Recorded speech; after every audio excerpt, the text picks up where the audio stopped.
Olá, alunos, boa noite, como vão?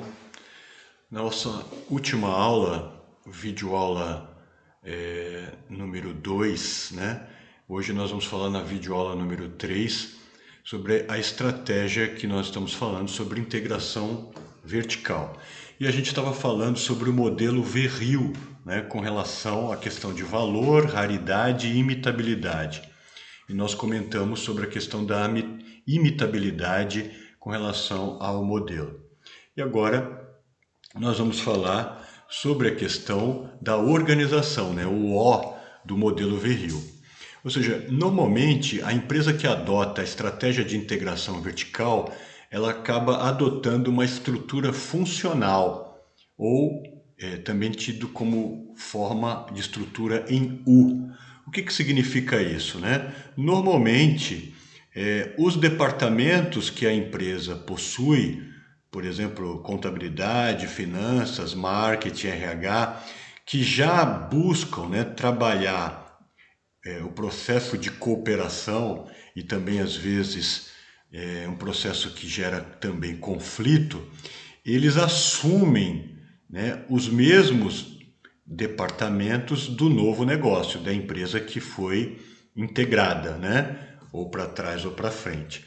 Então, esse é importante do processo de estruturação, de organização, é justamente essa capacidade do diretor-presidente, do CEO, de buscar a harmonia, né, essa cooperação entre os setores e buscar a solução de conflitos que vão acontecer tanto internamente, né, do departamento que já existia, que integra ao departamento do novo negócio, né, pode ser ele qualquer um deles, então, ou o conflito que pode surgir também entre o novo negócio com os novos departamentos que estão sendo integrados.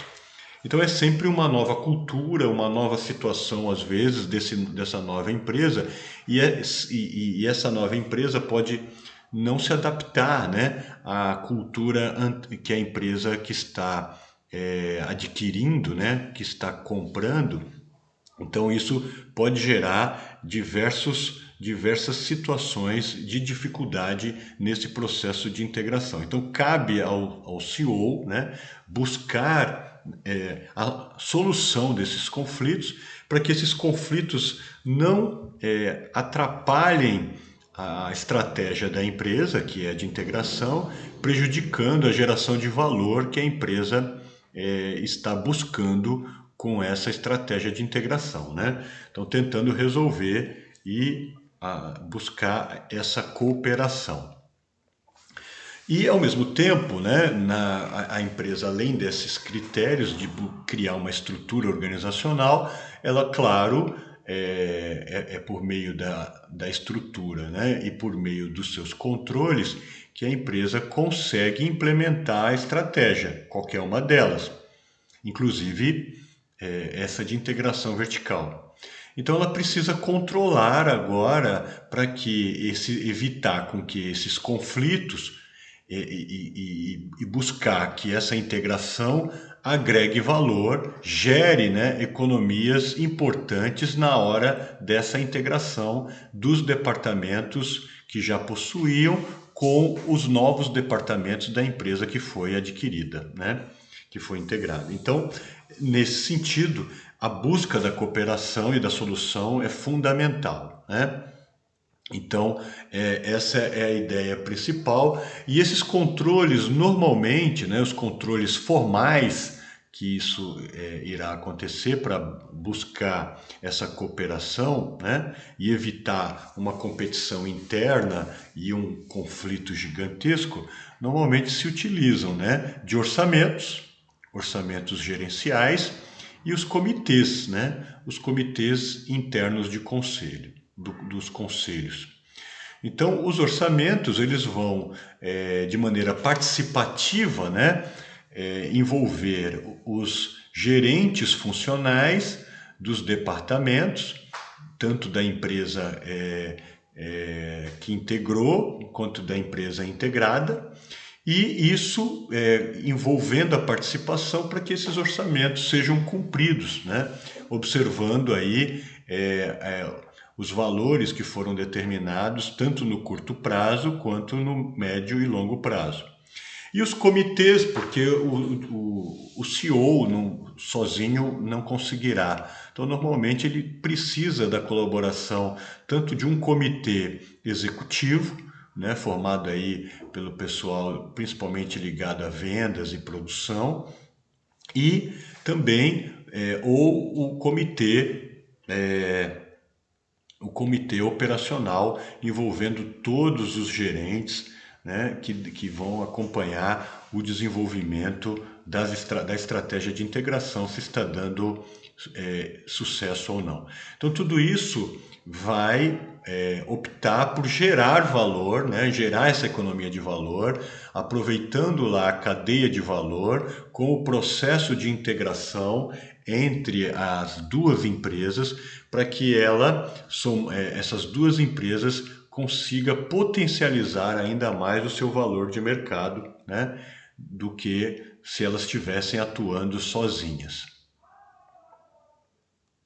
Bom, outro aspecto importante que colabora, né, com a organização, né, do modelo Verril, além desses que já foram falados, é a forma de remuneração, né? Então nós vimos que as situações que levam a empresa a integrar, como por exemplo o oportunismo, né, no ambiente de mercado, a capacidade de alavancagem ligada principalmente aos recursos e capacidades da empresa e a questão da flexibilidade, elas podem ter políticas, né, que colaboram com isso. Então, claro, pagando bons salários, a empresa que é adquirida favorece os funcionários que queiram trabalhar nessa nova empresa que se forma, né?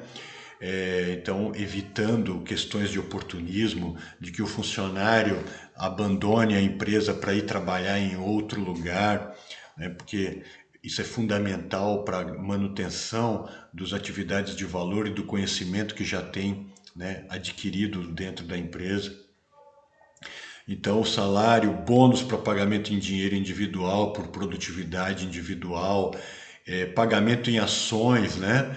Também por desempenho individual. Então, isso leva com que os novos funcionários que vieram da empresa que foi adquirida colaborem, né, nessa integração. Ou também eu posso pagar bônus em dinheiro por resultado para o grupo, né, para equipes. Isso leva também políticas de cooperação, assim também como pagamento em forma de ações da empresa para resultado como uma forma de cooperação. E do ponto de vista da flexibilidade, né, da empresa, evitar com que o funcionário abandone a empresa no médio e longo prazo, a ideia também é fortalecer pagamentos na forma de ações, tanto do ponto de vista individual quanto em grupo. Então o funcionário passa a ser também sócio da organização e da empresa, tendo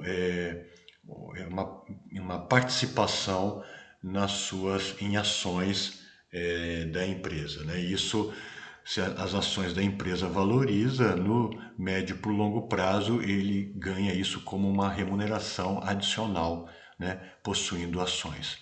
Então essa seria, né, a nossa aula final sobre a parte da estratégia de integração vertical. Obrigado a todos e até a próxima.